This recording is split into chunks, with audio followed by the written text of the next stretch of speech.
Do-hyun stood at the big window of the command center.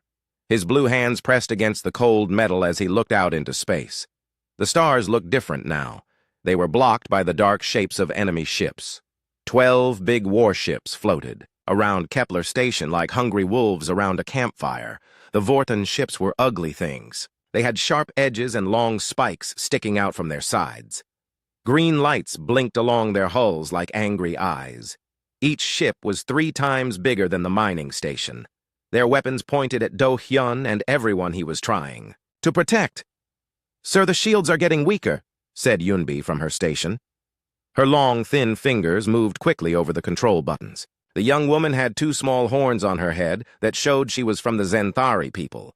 When she was scared, the horns turned from blue to purple. Right now, they were very purple. Do-hyun turned away from the window. The command center was small and crowded. 10 different species worked at the control stations. Some had scales, some had fur, and some looked almost like humans, but with different colored skin. They all looked scared. "How long do we have?" Do-hyun asked. "Maybe 6 hours before the shields fail completely," Yunbi said. Her voice was quiet. "The Vorthans are not trying to break through fast. They want us to suffer first." The door opened, and Min-ho walked in. He was tall and covered in green scales. His people, the Draconians, were known for being good fighters. But even Min-ho looked worried. He carried a datapad in his clawed hands. "The news is bad," Min-ho said. "They hit our food storage area an hour ago. We have enough food for maybe 10 days. They also damaged the water recycling system. We can fix it. But it will take time we do not have." Do-hyun closed his eyes for a moment. He was the station commander, but he never expected anything like this. Kepler Station was supposed to be safe. It was far from any war zones. They just mined rocks and metals from the planet below. Nobody was supposed to care about their small station. But 3 weeks ago, everything changed. The miners found something special in the rocks, a rare metal that could make ship engines much faster. When word got out, the Vorthans came. They did not ask nicely. They just surrounded the station and made their demands. "Commander," said another voice. It was Haiwan, the chief doctor. She was one of the few humans on the station. Her brown hair was tied back, and her clothes were dirty from working in the medical bay. "We have 2,043 people on this station. That includes 500 children. If the life support fails," she did not need to finish. Everyone knew what would happen. Do-hyun looked around the room at all the faces watching him. They were all different species, but they all had the same look in their eyes. Fear. They trusted him to save them, but he did not know how. The communication system made a noise. Yunbi pressed some buttons and a voice filled the room. It was cold and harsh, speaking in the Vorthan language. After a few seconds, the computer translated it into common speech. "This is Admiral Korth Vel of the Vorthan Fleet. Station Commander, you have 6 hours to give us what we want. Load all the rare metals onto our cargo ships. If you do this, we will let your people live. If you do not, we will take the metals anyway. But first, we will watch you all die slowly." The message ended. The room was very quiet. "Can we fight them?" asked Jin-ae, the young engineer. She was barely 20 years old and had never seen a real battle. Min-ho shook his head. "We have some defense weapons, but they are made to fight off pirates, not a real fleet. One of their ships could destroy us in minutes if they wanted to." "What about running away?" asked someone else. "The evacuation ships can only take about 300 people, Do-hyun said, "and the Vorthans would shoot them down before they got far." "Help is coming," Yunbi said. "I sent messages to the Allied fleet, but they are 6 days away. Maybe 7. 6 days might as well be 6 years. The Vorthans would not wait that long." Do-hyun walked back to the window. Below them, the planet Kepler 442b turned slowly. It was a dead world with no air, but the rocks were full of valuable metals. That was why they built the station here. That was why people came from all over the galaxy to work and live here. Now it might be where they all died. The station shook again as more weapons hit the shields. The lights flickered. Somewhere in the distance, an alarm started ringing. "Sir," Yunbi said, "they are targeting the school area now." Do-hyun felt anger rise in his chest. The Vorthans were not just trying to break their defenses. They were trying to scare them by attacking places where children lived and played. He thought about his own daughter, Sujin. She was 8 years old and loved to draw pictures of spaceships. Right now, she was hiding in the safe rooms with all the other children. She probably did not understand what was happening. She just knew that the grown-ups were scared. There has to be something we can do, Jin-A said. Some way to fight back. Min-Ho looked at his claws. My people have many old stories about great battles, but in all those stories the heroes had weapons and ships and armies. We have none of those things. Do-hyun turned away from the window again. As he did, his eyes fell on an old computer terminal in the corner. It was connected to the station's databanks. All the history of the galaxy was stored there, including the secret files that most people were not supposed to read. An idea started to form in his mind. It was a crazy idea, maybe even a stupid idea, but it was the only idea he had. Yunbi, he said slowly. Access the restricted military files. Authorization code Alpha 77 Kappa. Her purple horns turned even darker. Sir, those files are classified. If the Alliance finds out... The Alliance will not matter if we are all dead, Do-hyun said. Look for files about extinct species, military records from 50 years ago. Yunbi's fingers moved over her controls. After a few minutes, her face went pale. Sir, I found something. But this cannot be real. What is it? Min-Ho asked. There are records here about a species called humans. They lived on a planet called Earth. The files say they were completely destroyed 50 years ago. But before that... She stopped reading and looked up. Before that, they fought a war with the Vorthons. A single human fleet destroyed most of the Vorthon Third Fleet. The room was quiet again, but this time it was different. It was the quiet of people hearing something impossible. Humans are just stories, Jin-A said, like monsters from old books. No, Do-hyun said. He was reading the files now. According to this, they were real, and some might still be alive, hidden, scattered across the galaxy. Even if that is true, Min-Ho said, how would we find them? And why would they help us? Do-hyun looked at the communication controls. It was their only chance. Maybe humans were all dead. Maybe they were just stories. But if even one was still alive out there, Yunbi, can you send a message on the old human frequencies? I can try, sir, but I do not know if anyone will hear it. Send this message, Do-hyun said. This is Kepler Station requesting immediate assistance. We are under attack by Vorthon forces, over 2,000 civilians in danger. We need help from anyone who can hear this. Please respond. Yunbi sent the message out into the dark of space. It traveled faster than light, reaching out to empty star systems and forgotten planets. Nobody in the command center really believed it would work, but it was all they had left.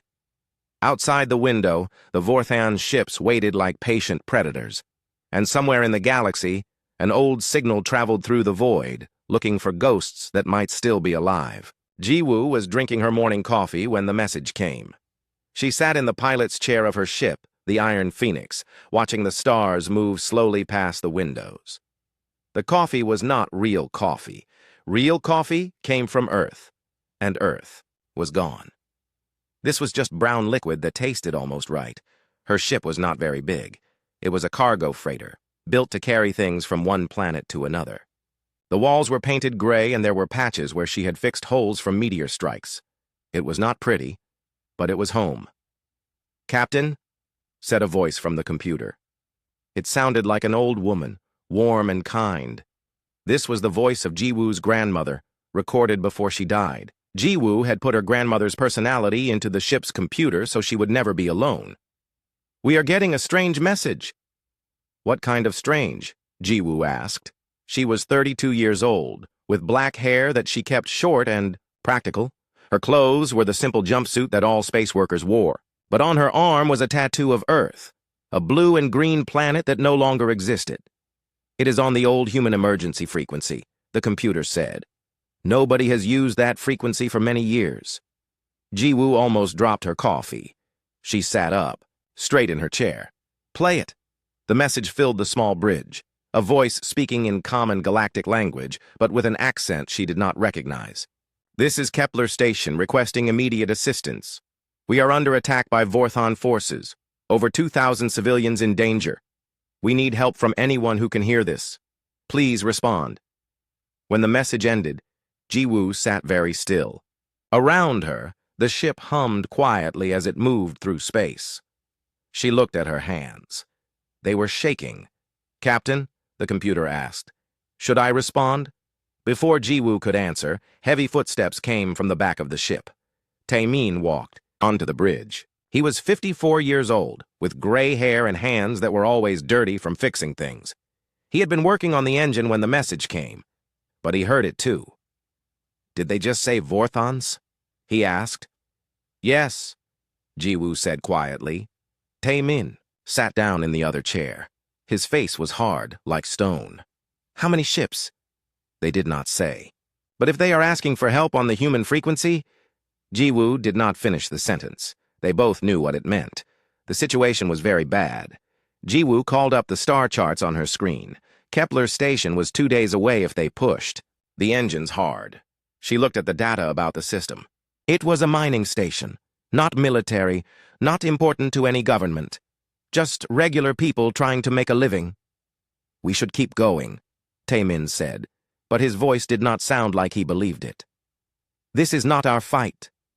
50 years ago, nobody helped us," Jiwoo said. "When the Vorthons came to Earth, we asked for help. We sent messages just like this one. Do you remember what happened?" Taemin was quiet for a long time. He remembered. The whole galaxy had watched as Earth died. Some species felt bad about it. Some said it was terrible. But nobody came to help. Nobody wanted to fight the Vorthans for a planet full of humans. "That was different," Taemin said. "Earth was our home. We had to fight for it. This is just some mining station." "With 2,000 people on it," Jiwoo said. "People with families, children." She brought up more information on her screen. The station had been sending normal shipping reports until 3 weeks ago. Then nothing. If the Vorthons were there, it meant they wanted something from the station. And the Vorthons did not ask nicely for things. Jiwoo thought about her own childhood. She was 7 years old when the Vorthans came to Earth. She remembered the sky turning red from all the fires. She remembered her parents putting her on an evacuation ship with other children. She remembered watching her home planet get smaller, and smaller until it was just a dot of light. Most of the children from those ships died in the years after. Space was not kind to refugees with nowhere to go. But some survived. They grew up fast and learned to hide. They became traders, mechanics, smugglers, anything to stay alive in a galaxy that thought they were all dead. "Computer, how many humans do you think are still alive?" Jiwoo asked. "Based on the evacuation records and survival estimates, maybe 300 scattered across the galaxy," the computer said in her grandmother's voice. "But that is just a guess. 300. Out of billions who lived on Earth. Jiwoo was one of maybe 300 humans left in the entire galaxy. Most species had planets with billions of their people. Humans had 300, and they all lived alone on different ships or hidden on distant worlds. "The Vorthons think we are all dead," Taemin said. "That is the only reason we are safe. If they knew humans were still alive—" "I know," Jiwoo said. But she kept thinking about the message. Someone was desperate enough to call for help on the human frequency. That meant they knew the stories. They knew what humans had done 50 years ago when their backs were against the wall. She looked at her tattoo again. Earth was gone, but the memory of it was still there. Her grandmother always said that as long as one human was alive, Earth was not really dead. It lived in their hearts and their memories. "Computer, send a response to Kepler Station," she said.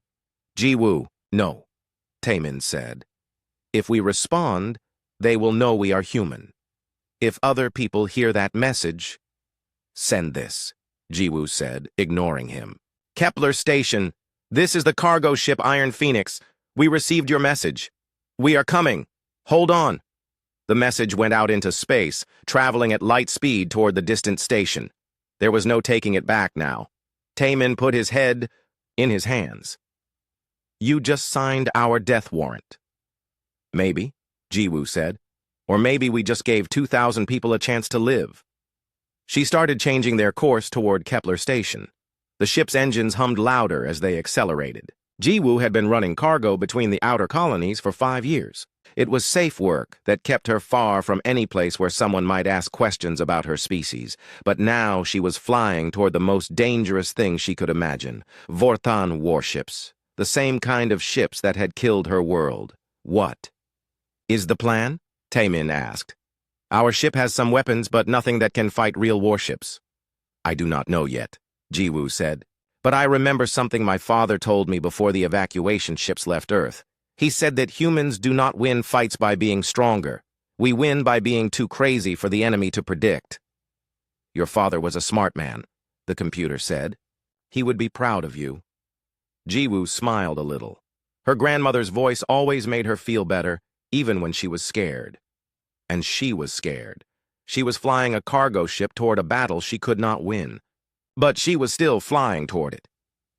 Taemin, go check our weapons, she said, and see if we still have those special packages in Cargo Bay 3. Taemin's eyes lit up a little. The ones we got from that arms dealer on Proxima 4? Those ones. Taemin stood up, looking more interested now. Those might actually help, if we can get close enough to use them. After he left, Jiwoo sat alone on the bridge. She looked out at the stars and thought about the people on Kepler Station. They were probably scared right now, probably thinking they were going to die. They had sent a message hoping someone would hear it, but not really believing help would come. Well, help was coming. Maybe not much help. Maybe just one human woman in an old cargo ship. But it was better than nothing. Computer, play some music, she said. Something from Earth. Her grandmother's voice came back warm and gentle. What would you like to hear? Something my parents used to play. Something that reminds me why we fight. The bridge filled with old music from Earth. Songs about home and hope and never giving up. Songs that no one else in the galaxy remembered except for 300 humans scattered among the stars. Jiwoo closed her eyes and listened. In 2 days, she would reach Kepler Station. She would probably die there.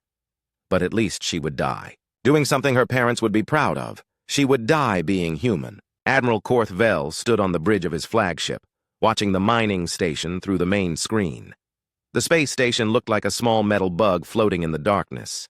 It was so tiny compared to his 12 warships. He could destroy it with one order. But destroying it was not the point. The point was to make them suffer first. Korth Vel was tall, even for a Vorthan. His skin was dark blue, almost black, and covered with the ritual scars that showed his rank. His eyes were yellow like a cat's, and they glowed in the dim light of the bridge. He had been fighting wars for 40 years. He had conquered 17 worlds and destroyed countless enemy ships, but he still had nightmares about humans.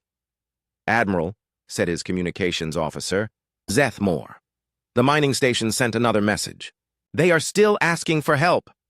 Let them ask, Korth Vel said. His voice was deep and rough. Help is 6 days away. We will be done here long before then.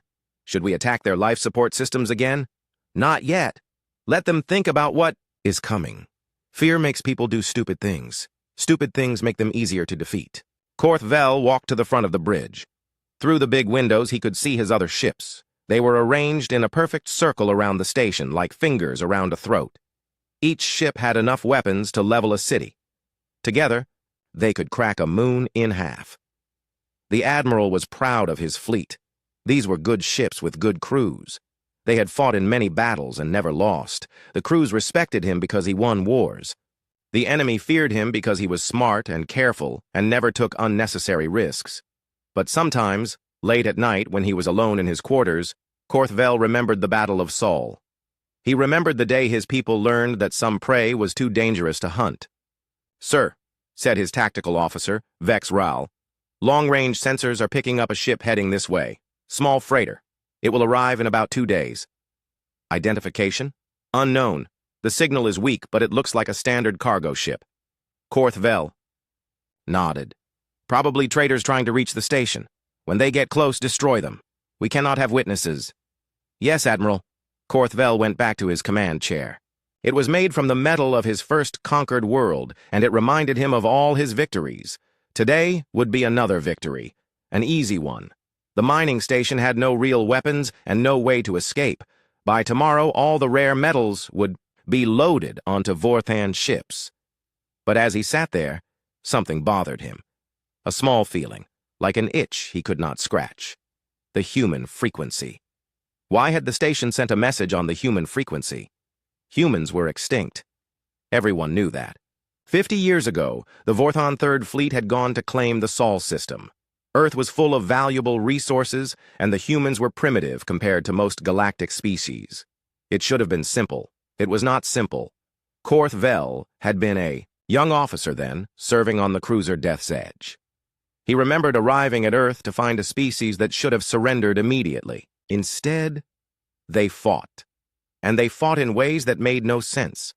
Human ships were smaller and weaker than Vorthon ships, but the humans did not fight like they were weaker. They rammed their ships into Vorthon cruisers. They set off explosions inside their own vessels to damage nearby enemies. They kept fighting even when their ships were falling apart around them. "Admiral," Zethmore said, interrupting his thoughts. "We are receiving a response to the mining station's distress call." Korth Vel sat up straighter. "From the Alliance fleet?" "No, sir. From the cargo ship we detected. They say they are coming to help." The Admiral laughed. It was not a nice sound. "One cargo ship against 12 warships? Tell them to turn around, or we will add their wreckage to the debris field." "Yes, Admiral." But Zethmore looked confused. "Sir, there is something strange about their transmission. The computer is having trouble identifying the ship's origin." "What do you mean?" "The signal pattern does not match any known species. It is unusual." Korth Vel felt that itch again, stronger now. He stood up and walked to the communications station. "Play the message." A voice filled the bridge.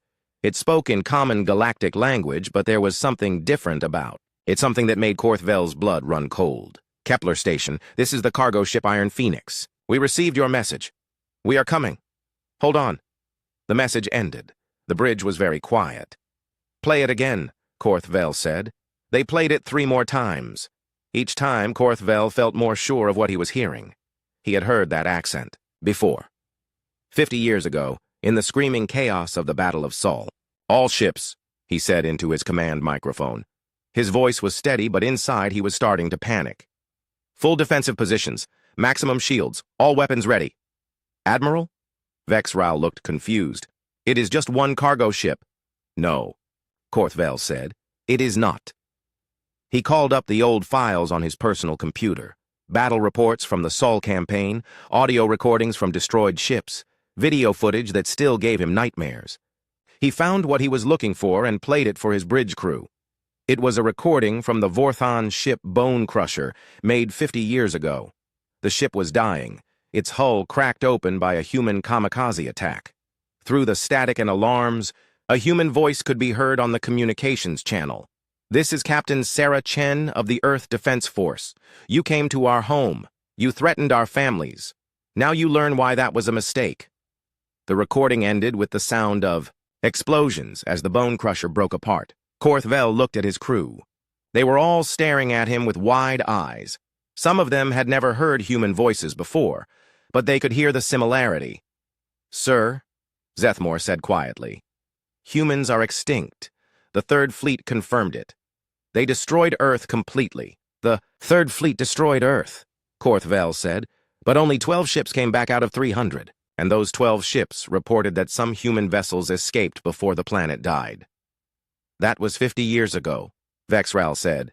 "Even if some survived, they would be scattered and weak, just refugees." Korth Vel pulled up more files. Reports about human psychology and tactics. Analysis of their fighting methods. All of it written by Vorthon officers who barely survived encounters with human forces. "Listen to this," he said, reading from an old report. "Humans do not fight to win territory or resources. They fight to protect what they care about. When cornered, they become unpredictable and extremely dangerous. They will sacrifice themselves without hesitation if it means saving others.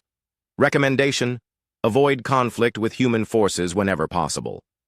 "But Admiral," said his weapons, Officer Carthul, "even if it is a human ship, what can one cargo freighter do against our entire fleet?" Korth Vel closed the files and looked out at the stars. "I do not know.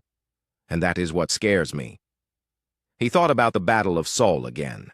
He remembered watching human ships charge straight into Vorthon battle lines. He remembered human pilots, flying damaged fighters into the engines of Vorthon dreadnoughts. He remembered the way humans kept fighting even when they were bleeding and broken and should have been dead.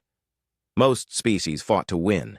Humans fought like they had nothing left. "To lose! Sir!" the sensor officer called out. "I am getting strange readings from the approaching ship. It is changing course, coming in fast." "How fast?"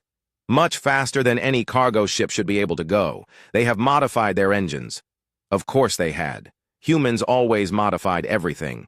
They never used equipment the way it was supposed to be used. They always found ways to make things faster, stronger, more dangerous. "Time until arrival?" Korthvel asked. 18 hours. The Admiral sat back down in his command chair. 18 hours. He could destroy the mining station right now and leave before the human ship arrived. That would be the smart thing to do, the safe thing, but his orders were clear. Take the mining station. Claim the rare metals. Show the galaxy that Vorthon power could not be challenged. All ships maintain positions, he said. But stay ready. When that ship arrives, we destroy it immediately. No warnings, no mercy. Yes, Admiral. Korthvel tried to relax, but he could not. Somewhere in the back of his mind, he could hear the voices of dead Vorthon officers, veterans of the Sol campaign who had tried to teach younger soldiers what they learned about fighting humans. "They do not follow the rules of war," one old general had said. "They make up new rules as they go, and somehow those new rules always seem to work." The Admiral looked at his screens showing the mining station. 2,000 civilians hiding inside, waiting for help. And help was coming in the form of one modified cargo ship crewed by the most dangerous species the galaxy had ever known.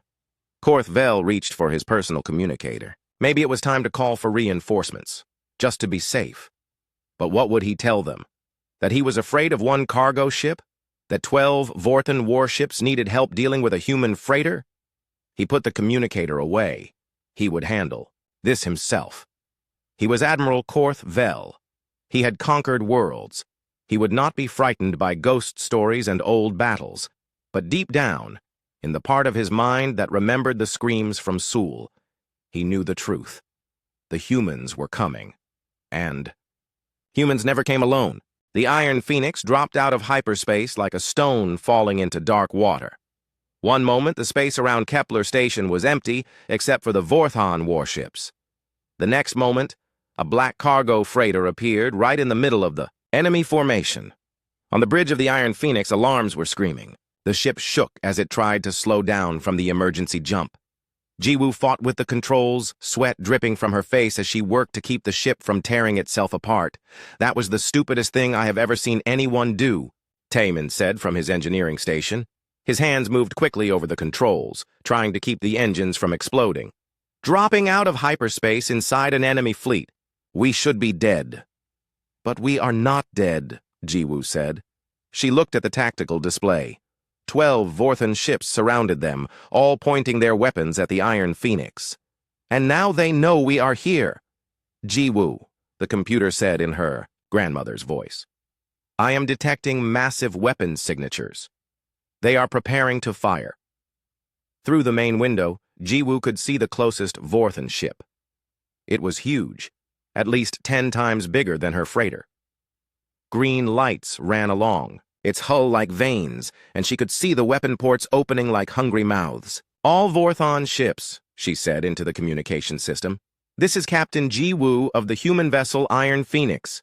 You have 30 seconds to leave this system." The bridge was quiet except for the humming of the engines and the beeping of warning alarms. Jiwoo could feel her heart beating fast in her chest. This was insane. One small cargo ship against 12 warships, but it was too late to turn back now. "Human vessel," came a reply. The voice was deep and harsh, speaking with a Vorthon accent. "You are outnumbered 12-1. Surrender now, and we may let you live." Jiwoo laughed. It was not a happy laugh. "Did I stutter? 25 seconds." She could hear the fear in the Vorthon's voice when he replied. "You are mad. We will destroy you." "Probably," Jiwoo said. "But how many of your ships will I take with me?" On Kepler's station, Do-hyun watched the impossible scene through the command center windows. The human ship sat in the middle of the Vorthon fleet like a tiny black dot surrounded by giants. It should have been destroyed already, but for some reason, the Vorthons were hesitating. "Sir," Yunbi said, her voice full of wonder, "they are actually afraid of one cargo ship." "Not just any cargo ship," Minho said. He was reading the old files about humans on his data pad. "Listen to this. Battle report from the 3rd Fleet Commander. Human ships are not designed for war, but humans turn everything into a weapon. They modify their vessels in ways that make no sense but somehow work. They fight with no regard for their own safety, making them impossible to predict." Do-hyun kept watching the standoff. The human ship was so small compared to the Vorthan vessels. But somehow, just by being there, it had changed everything. The entire enemy fleet was focused on one tiny freighter. Back on the Iron Phoenix, Ji-woo was getting ready for the fight of her life. "Taemin, are our special packages ready?" "Loaded and armed," he called back. "But we need to get close to use them." Then we get close. The Vorthon Admiral's voice came over the communication system again. "Human, this is your last warning. Power down your weapons and surrender." "My weapons are powered down," Ji-woo said. "I do not need weapons to destroy you." She pushed the throttle forward. The Iron Phoenix accelerated straight toward the largest Vorthon ship, the one with the Admiral's flags on its hull. The distance between them closed quickly. "All ships fire!" the Admiral screamed. The space around the Iron Phoenix exploded with energy beams and plasma bolts. The small ship twisted and turned through the deadly light show, its hull sparking where shots came close. Ji-woo flew like a madwoman, using every trick she had learned in 20 years of piloting. "Shields down to 40%, Taemin shouted. "We cannot take much more of this." "We do not need to take much more," Ji-woo said through gritted teeth. "Just long enough to get close." The Iron Phoenix dove under the belly of the Vorthon flagship. The enemy ship was so big that its weapons could not turn fast enough to track the small freighter. Ji-woo flew along the length of the massive hull, so close that she could see the details of the armor plating. "Now!" she yelled. Taemin pressed a button. The cargo bay doors opened, and 6 objects shot out into space. They looked like normal shipping containers, but they were not normal at all. These were modified Vorthon antimatter warheads that Taemin had been saving for a special occasion. The warheads stuck to the hull of the flagship like metal insects. Their magnetic clamps held them tight against the armor. The Vorthans would need several minutes to find and remove them. They did not have several minutes. "Admiral Korth Vel," Ji-woo said over the open channel. "You wanted to see how humans fight? Let me show you." She pulled back on the controls and the Iron Phoenix shot away from the flagship. But instead of running, she turned toward the next closest Vorthan ship. Her cargo bay was not empty yet. "She is insane," Admiral Korth Vel said on his bridge. His ship was shaking as his crew tried to remove the human devices from the hull. "All ships, concentrate fire on the human vessel. Destroy it now." But Ji-woo was not done surprising them. As the Vorthan ships turned to target her, she did something that no sane pilot would ever try. She activated her hyperspace engines while still inside the battle zone. "Ji-woo, no!" Taemin screamed. "You cannot jump to hyperspace this close to other ships. The gravity wells will tear us apart." "I am not jumping to hyperspace," Ji-woo said with a wild grin. "I am just borrowing a little hyperspace energy." The Iron Phoenix vanished for exactly 1 second. When it reappeared, it was on the other side of the Vorthon formation. The energy from the micro-jump created a massive electromagnetic pulse that disabled the shields on 3 nearby enemy ships. "Impossible," Admiral Korth Vel whispered. "No one can survive a micro-jump." "No one else can survive a micro-jump," Ji-woo corrected him over the communication channel. "Taemin, are you still alive back there?" "Barely," came the weak reply. "The radiation is off the charts, but we are still functional." "Good enough." The Iron Phoenix turned toward another group of Vorthon ships. Ji-woo's face was pale from radiation sickness, but her eyes still burned with determination. She was not just fighting for her own life now. She was fighting for everyone on the station. She was fighting to show the galaxy that humans were still here. "All ships," Admiral Korth Vel ordered, his voice cracking with panic. "Emergency jump. Get us out of here." "Sir," his tactical officer said. "We cannot leave. Our orders are to take the mining station." Our orders did not include fighting. "Humans!" Korthvel snapped. "Prepare for immediate retreat." But before the Vorthan ships could escape, something else happened. 3 more ships dropped out of hyperspace at the edge of the system. They were different sizes and shapes, but they all broadcast the same identification signal: human vessels. Du-hyun could hardly believe what he was seeing. "How many humans are left in the galaxy?" "More than we thought," Yunbi said. She was monitoring the communication channels. "They are talking to each other. It sounds like they heard the call for help and came as fast as they could." The 3 new ships were not warships either. One was an old mining vessel. One was a small passenger transport. One was a maintenance ship designed to repair space stations. But as they moved toward the battle, it became clear that all of them had been heavily modified. "This is Captain Sung-ho of the vessel Defiant Star," came a new voice over the communication system. "Jiwoo, you crazy woman! What did you get us into this time?" "Just a little disagreement with some Vorthans," Jiwoo replied. Her ship was smoking and sparking, but she was still flying. "Glad you could make it to the party." "Wouldn't miss it." "How many are we facing?" 12 warships.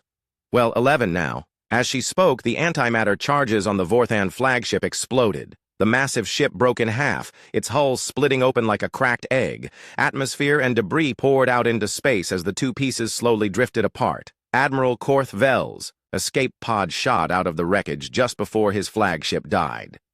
As he tumbled through space, he could see the 4 human ships moving to attack his remaining vessels. They were outnumbered 3 to 1, but they fought like they had already. "1! All ships retreat!" he screamed into his communicator. "Full speed! Get us out of here!" The remaining Vorthon ships turned and ran.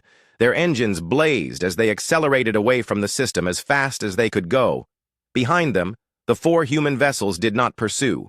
They gathered around Kepler station like protective guardians. On the station, the command center erupted in cheers. People from a dozen different species hugged each other and cried with relief. The siege was over. They were alive. But Jiwoo was not celebrating yet. Her ship was badly damaged and the radiation was making her sick. She needed medical attention, and she needed it soon. "Kepler Station," she said weakly into her communicator. "This is the Iron Phoenix requesting permission to dock. We could use some help over here." "Permission granted," Do-hyun replied immediately. "And Captain Jiwoo, thank you." As the battered freighter limped toward the docking bay, people throughout the station pressed against the windows to see their saviors. They had called for help and humans had answered. 4 ships against 12. The medical bay of Kepler Station was crowded and busy. Dr. Haewon worked quickly to treat the radiation poisoning that Jiwoo and her crew had suffered during the battle. The other human captains sat nearby, waiting to make sure their friend would be okay. Jiwoo lay on a medical bed with tubes and wires connected to her arms. Her skin was pale and she looked very tired, but she was alive. Tae-min was in the bed next to her, grumbling about the medical equipment while the alien doctors tried to treat his injuries. "You know," Tae-min said to anyone who would listen, "human medicine is much better than this alien stuff. We had better radiation treatments on Earth." "We had a lot of things on Earth," said Captain Sung-ho. He was the oldest of the human captains, with gray hair and scars from many battles. "But we do not have Earth anymore." The other human captains nodded sadly. Captain Min-soo was younger, maybe 30 years old, with the quick hands of someone who had grown up fixing ships. Captain Hyo-jin was the only woman besides Jiwoo, and she had the careful eyes of someone who had learned not to trust easily. Du-hyun came into the medical bay with a data pad in his hands. He looked much happier than he had during the siege, but he still seemed worried about something. "Captain Jiwoo," he said, "I wanted to thank you again for what you did. All of you. You saved 2,000 lives today." "We just did what anyone would do," Jiwoo said weakly. "We heard someone calling for help." "No," Do-hyun said, shaking his head. "Not anyone. Most species would have calculated the odds and decided it was too dangerous. You came anyway." Dr. Haewon finished checking Jiwoo's vital signs. "She will be fine in a few days," she told the others. "The radiation treatment is working, but she needs rest." "I can rest later," Jiwoo said, trying to sit up. "Right now we need to talk about what happens next." Du-hyun looked confused. What do you mean? Captain Sung-ho answered for her. The Vorthons will be back. Maybe not tomorrow, maybe not next week. But they will be back with more ships and more weapons. And when they come, they will be ready for humans. But you defeated them, said Yunbi, who had come to the medical bay with Do-hyun. They ran away. Surely they will leave you alone now. The human captains looked at each other. They all had the same expression, sad but determined. You do not understand how the galaxy works, Captain Min-soo said. The Vorthons are not just pirates or raiders. They are part of something bigger. When they report back about finding living humans, other species will want to know where we are. Some will want to study us, Captain Hyo-jin added. Some will want to use us as weapons. Some will want to finish what the Vorthons started 50 years ago. Do-hyun sat down heavily in a chair. So by calling for your help, we made things worse. For you. No, Ji-woo said firmly. She managed to sit up despite the doctor's protests. You made things honest. For 50 years we have been hiding, living like ghosts, running from our own shadows. Today we remembered what it means to be human. She looked around the room at the other humans. We saved people today. We stood up to bullies. We showed the galaxy that we are still here and we still care about what is right. But now they know where to find you, Minho said. The draconian security chief had been quiet during most of the conversation, but now he looked worried. They knew how to find us anyway, Taemin said from his medical bed. There are only a few hundred humans left in the galaxy. If someone really wanted to hunt us down, they could do it. At least now we are not hiding anymore. Captain Sung-ho stood up and walked to the window. Outside, the wreckage of the Vorthon flagship was still floating in space. The question is, what do we do now? We do what we have always done, Ji-woo said. We survive, but this time we do not survive alone. She looked at Do-hyun and the other station personnel. You called for help on the human frequency. That means you know the stories about us. You know what we did during the war. Yes, Do-hyun said. We know the stories. Then you know that humans do not abandon people who need help. If you want our protection, you have it. But we cannot pay you, Do-hyun said. We are just a mining station. We do not have armies or fleets to offer in return. Ji-woo smiled. It was the first real smile she had shown since arriving at the station. We do not need armies or fleets.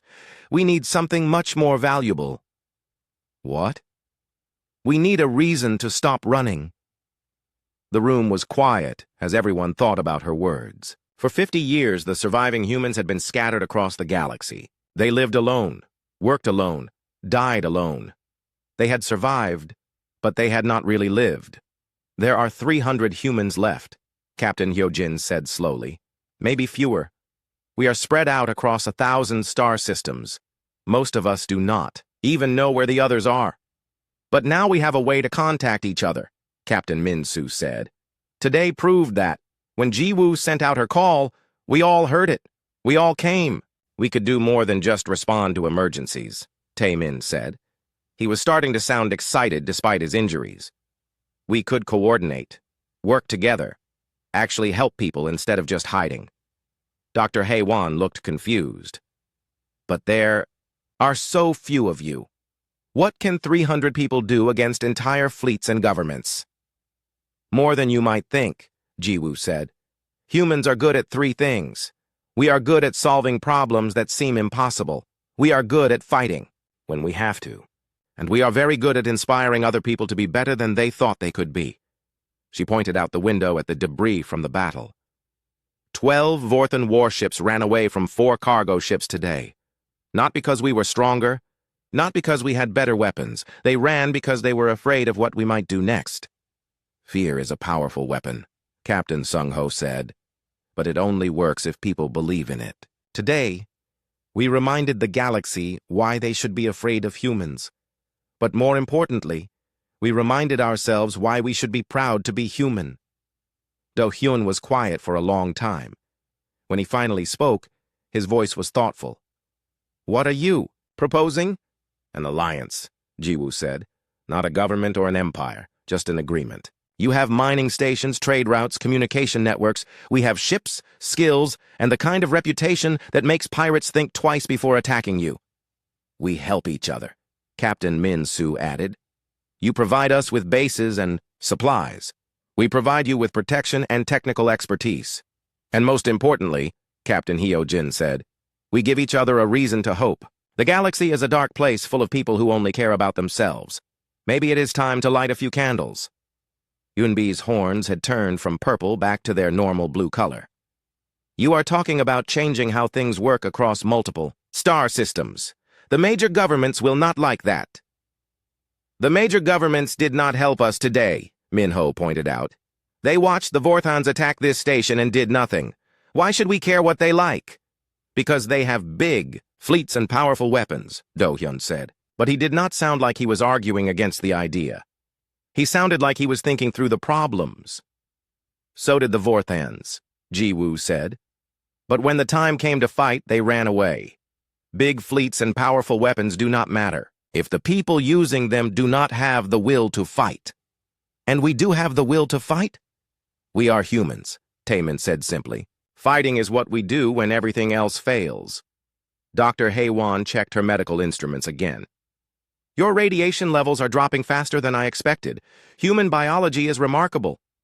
Everything about humans is remarkable, Captain, Sung-ho said. That is why the galaxy fears us, and that is why the galaxy needs us. Ji-woo looked around the room at all the faces watching her, humans and aliens, all brought together by a battle that should have been impossible to win. So, what do you say?